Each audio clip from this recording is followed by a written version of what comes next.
John Lennon's relationship with Yoko Ono led to disagreements among the Beatles, and the mood within the band was strained in the late 1960s. Yoko and John first met at an art exhibition in November 1966 and remained in touch, beginning a romantic relationship in 1968, while John was married to Cynthia Lennon. After John and Cynthia's 1968 divorce, he wed Yoko the following year.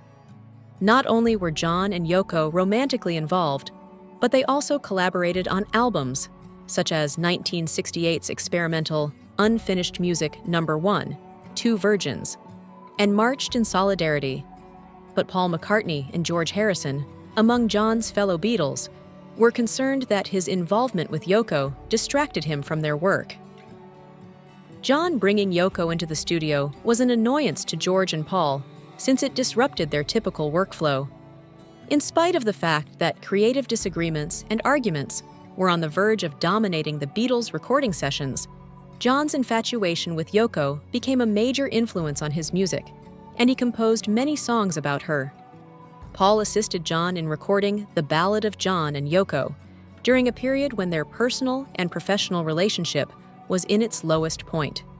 On May 30th, 1969, John released The Ballad of John and Yoko as a non-album single. The song was written by John and was about his relationship with Yoko. Towards the end of that year, when the Fab Four completed a John-Yoko song, they would spend their last studio session together.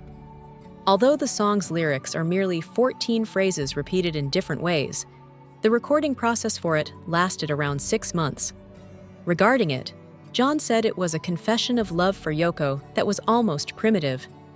The song's overdubbed guitars by John and George add 3 minutes of brashness to the end, which belies the simplicity of the words. John and George entered the far left corner of Studio 2 to overdub those guitars, as revealed by engineer Jeff Jarrett. They kept tracking, again and over, because they wanted a huge sound.